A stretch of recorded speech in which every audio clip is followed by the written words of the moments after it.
তোমরা সব কেমন আছো? আশা করছি ভালো আছো, আর আমিও ভালো আছি তোমাদের ভালোবাসায়। তবে মিসক্যারেজ হয়েছিল এবং আমার মিসক্যারেজের পর কি আমি টিপস ফলো করে আমি আবারও কনসিভ করেছি এবং আমার নেক্সট প্রেগনেন্সির জার্নিটা একদম স্মুথলি নিয়ে যাচ্ছি, সবটাই তোমাদের সঙ্গে আজকে শেয়ার করব। ফুল ভিডিওটা অবশ্যই তোমরা দেখতে থাকো, অনেকটাই হেল্প হবে। আমার কিন্তু মিসক্যারেজটা হয়েছিল 6 উইকে, এবং আমার কিভাবে মিসক্যারেজ হয়েছিল সবটাই আজকে তোমাদের সঙ্গে শেয়ার করব। অবশ্যই আমার নিজের পার্সোনাল এক্সপিরিয়েন্স। আমরা স্বামী স্ত্রীতে দুজনে কিন্তু মেন্টালি এবং ফিজিক্যালি ফিট ছিলাম। তারপরে আমরা কিন্তু একটা বাচ্চা নেওয়ার জন্য সিদ্ধান্ত নিয়েছিলাম। তারপরে দেখলাম হঠাৎ দেখলাম যে কনসিভ করেছি। এবং যেদিনে আমি টেস্ট করেছিলাম আমার ডেট পেরিয়ে যাওয়ার ঠিক 10 দিনের মাথায় আমি টেস্ট করেছিলাম। 10 দিনের মাথায় আমি টেস্ট করি, তো তার 2 সপ্তাহ পরে আমার মিসক্যারেজটা হয়ে যায়। মানে আমার 6 উইকের মধ্যে আমার কিন্তু মিসক্যারেজ হয়ে যায়। আমার মিসক্যারেজটা হওয়ার পর আমি কিন্তু প্রচণ্ড পরিমাণে ভেঙে পড়েছিলাম। এটা স্বাভাবিক, সবারই ক্ষেত্রে হয়। সবাই একটা আশা নেয় যখন আমরা জানতে পারি যে আমরা কনসিভ করেছি, সবারই মধ্যে একটা আনন্দ এবং এক্সপেকটেশনটা তৈরি অলরেডি হয়ে যায় তাকে ঘিরে।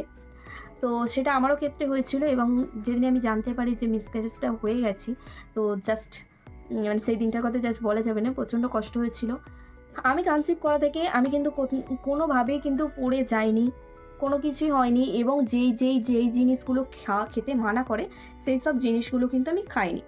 আমার ফার্স্ট প্রেগনেন্সিতে যেটা আমি সবথেকে মারাত্মক পরিমাণে মানে ভুল করে বসি, সেটা তোমরা কখনোই করো না, অবশ্যই তোমাদেরকে বলবো। তোমরা যারা কনসিভ করছো কখনোই এই ভুলটা করো না। আমি যে ভুলটা করেছি সেই জন্যই এই ভিডিওটা আনা। তো আমি যখন জানতে পারি যে আমি কনসিভ করেছি, তার 4-5 দিনের মধ্যেই আমি কিন্তু ডক্টর দেখাতে যাই।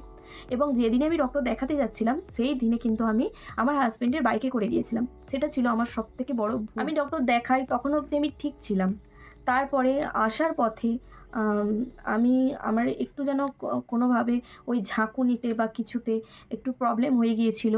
তারপরে আমি যখন টয়লেটে যাই, আমার ওখানেই একটা আত্মীয়র বাড়িতে আমি যখন টয়লেটে যাই, সেখানেই দেখি হালকা স্পটিং দেখতে পাই। তো ওই 2-1 ফোঁটাই স্পটিং আমি দেখেছিলাম। তো তারপরে আমরা বাড়ি আসি। তারপরে আর কিছু হয়নি, বেশ ভালোই ছিলাম। কিন্তু হঠাৎ করে দেখলাম আমার পেটে লাগছে। এমনি প্রেগনেন্সি আসা থেকে তলপেটে কিন্তু একটা হালকা হালকা লাগতো নাভির নিচেতে। সেটা ভাবতাম হয়তো স্বাভাবিক, সেটাও আমি ডক্টরকে বলিনি যখন ডক্টরের কাছে গিয়েছিলাম। সেটাও ছিল আমার একটা ভুল, মারাত্মক ভুল।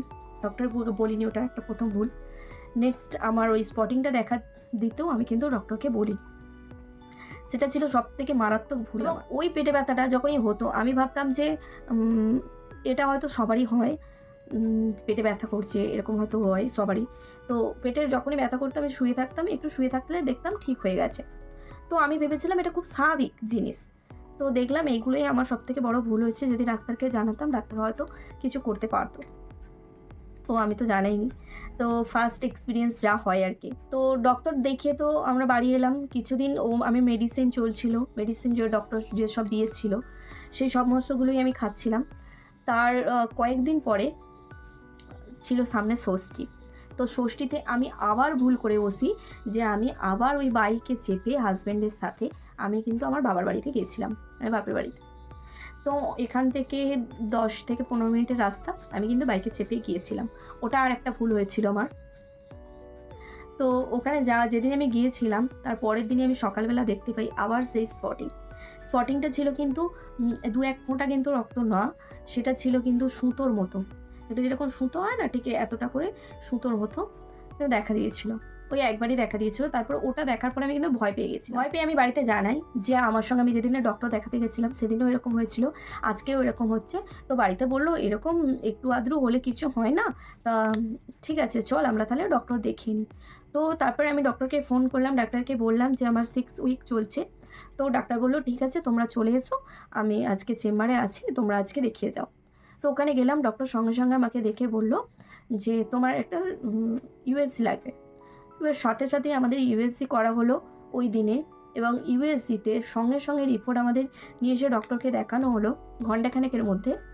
ডক্টরকে দেখানোর সাথে সাথে ওই খারাপ খবরটা আমাদের কাছে এসে পৌঁছায় যে মিসক্যারেজ হয়ে গেছে। তো স্বাভাবিক, আমার প্রথম ইস্যু মিসক্যারেজের কথা শুনে আমি একটু কষ্টই পেয়েছিলাম। তারপর শারীরিক একটা তো প্রবলেম হয়েই ছিল। যেহেতু মিসক্যারেজ হয়ে গেছে আর আমাকে কিন্তু কোনো কিছু ওয়াশ করাতে হয়নি, আমার মেডিসিনের ধারায় কিন্তু ক্লিয়ার হয়ে গেছিলো। ডক্টর বলেছিল কোনো কিছু করতে হবে না, আমি যে মেডিসিনগুলো দিচ্ছি মেডিসিন খাবে, যেরকম পিরিয়ড হয় নেক্সট মান্থে তোমার পিরিয়ড হয়ে যাবে। তো তারপরে আমি মেডিসিন নেওয়াতে আমার হয়ে গেল আর মিসক্যারেজ হয়েছিল। ওষুধ খেয়ে পুরো ক্লিয়ার করা হলো। 1-2 মাস আমি ওষুধ কন্টিনিউ খেলাম। তারপরে আমি আবার ডাক্তার দেখাতে গেলাম যে আমরা আবার নেক্সট ইস্যু কবে নিতে পারবো। ডক্টর কিন্তু আমাদের 3 মাস পরেই নিতে বলেছিল। আমরা ডক্টরের চেক আপে বারবার কন্টিনিউ যেতাম এবং ডক্টর আমার মিসক্যারেজের 3 মাস পরেই কিন্তু বেবি নিতে বলেছিল। কিন্তু ওখানে সবথেকে বড় আমি ভুল করে বসি যে আমি ডক্টরের কোনো কথা না শুনে আমি ওই 2-3 মাসের মধ্যে না নিয়ে আমি কিন্তু অপেক্ষা করি যে আরও কিছুদিন পরে আমি নেবো। যেহেতু একটা মিসক্যারেজ হয়েছে, একটা টেনশানে আবার যদি কিছু হয়, এই ভয়তে আমি পিছিয়ে আসি। তো 6-7 মাস পর আমি আবার ট্রাই করি। 6-7 মাস পরে আমি যখন ট্রাই করি দেখছি যে আসছে না। তো 2 মাস 3 মাস ট্রাই করার পরে আমি ডক্টরকে দেখাই। ডক্টর আমাকে ওষুধ চালে আবার ওই 3 দিন থেকে একটা পিরিয়ডে 3 দিন থেকে একটা, আর একটা চালে 16 দিন থেকে। তো এই 2 রকম ওষুধ আমাকে দিয়েছিল। তো আমি মেডিসিন খাচ্ছিলাম, তো কোনোভাবেই আমার কনসিভ আসছিল না। তারপর ওখান থেকে আমি ডক্টর চেঞ্জ করি, আবার অন্য একটা ডক্টরকে দেখাই, সেম ওষুধই আমাকে চালে, একই ওষুধ বারবার করে দিচ্ছিল। তারপরে সমস্ত টেস্ট করাতে দিয়েছিল, আমার হাজব্যান্ডের টেস্টও করানো হলো, সেখানেও সব কিছু ঠিক ছিল, কিন্তু তাও আমাদের বেবিটা কোনোভাবেই আসছিল না। তারপর আমি ডক্টরের সমস্ত কথা শুনে ডক্টরের মতে আমি সমস্ত ওষুধ নিই, আমাদের সমস্ত টেস্ট হয়। যেহেতু আমাদের রিপোর্ট সব কিছু পজিটিভ ছিল, মানে সব কিছু ভালো ছিল, যার কারণে আমাকে ডক্টর বলেছিল তুমি মেডিসিনগুলো খাও, তোমার ইস্যু এসে যাবে, কোনো চিন্তা করতে হবে না। যার কারণে আমি কিন্তু মেডিসিনগুলো খাচ্ছিলাম। সাথে আমি নিজে আমার নিজের পার্সোনাল হচ্ছে এক্সারসাইজ 2-3টে আমি ফলো করেছিলাম। তারপর হচ্ছে যে আমি সকালবেলা করে মর্নিংয়ে এক এক 1 কাপ করে আমি গ্রিন টিও সাথে নেওয়া স্টার্ট করলাম, যাতে আমার ওজনটাও না বাড়ে আর সব কিছু যেন ঠিকঠাক থাকে। তো আমি গ্রিন টি যেই থেকে স্টার্ট করলাম তার 1 মাসের মধ্যেই আমি কিন্তু কনসিভ করি এবং ডক্টরের ওষুধগুলো অবশ্যই খেয়েছিলাম, সাথে ওই গ্রিন টিটাও খেয়েছিলাম। তারপরে 1 মাসের মধ্যেই আমি কিন্তু রেজাল্ট পাই পজিটিভ। যেহেতু আমার একটা মিসক্যারেজ আছে, আমার নেক্সট যখন আমি জানতে পারলাম যে আমি আবার কনসিভ করেছি, তাও আবার 8-9 মাস পরে আমি কনসিভ করেছি, নেক্সট কনসিভ করেছি 8-9 মাস পরে। তো যখন জানতে পারি মনের মধ্যে একটা ভয় লাগছিল যে আগের বারে তো আমার 6 উইকে মিসক্যারেজ হয়ে গেছে, কিছু হবে না তো। তো ডক্টরকেও আমি সেই আমার নিজের ভয়ের কথাটা আমি জানাই। তো ডক্টর বলল যদি বেবির হার্টবিট এসে যায় তাহলে তুমি সেফ। তো আমরা ডক্টরকে দেখাই, ডক্টরের মেডিসিন নিই, ডাক্তারের কথা মতন চলি এবং ডক্টর আমাকে কিন্তু এখন অবধি আমাকে কিন্তু বেড রেস্ট দিয়েছে। আমি ডক্টরের মতেই চলছি, খুব একটা হাঁটাচলা করি না, বাড়ির মধ্যে শুয়েই বসেই বেশিরভাগ টাইমটাই কাটাই। আর ডক্টর যেসব ওষুধগুলো দিয়েছে সেসব মেডিসিনগুলো তো খাচ্ছি। সাথে আমার বেবি ভালো আছে, আমিও ভালো আছি, এখন কোনো অসুবিধে হচ্ছে না। আর ফার্স্ট ইউএসজি আমার হয়েছে আর সমস্ত ব্লাড টেস্টও আমার হয়ে গেছে। তো ইউএসজি রিপোর্ট করেছি, ইউএসজি রিপোর্ট ভালো, নর্মাল। আর যে ব্লাড টেস্টগুলো করেছি সেগুলো সব কিছু ঠিক আছে।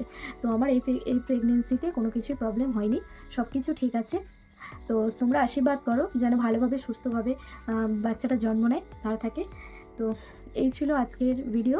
তো আশা করছি তোমাদের এটা জানার পর অনেকটা হেল্প হবে, তোমরা কিভাবে কি করবে মিসক্যারেজ হলে সেটা তোমাদেরকে আজকে জানালাম। আর এটা ছিল আমার পার্সোনাল এক্সপিরিয়েন্স, আমি কী করেছি না করেছি আমার মিসক্যারেজের পরে। তো তোমাদের যদি কারো কিছু জানার থাকে অবশ্যই তোমরা কিন্তু আমাকে কমেন্ট করো, সবটা মনেও থাকে না। আর তোমাদের যদি কোনো কিছু জানার থাকে অবশ্যই কমেন্টে জানিও, আমি চেষ্টা করব তোমাদের সমস্ত কমেন্টের রিপ্লাই দেওয়ার। তো ভিডিওটা এখানেই শেষ করছি, আশা করছি ভিডিওটা তোমাদের অনেক হেল্পফুল হবে। আজকের মতো টাটা।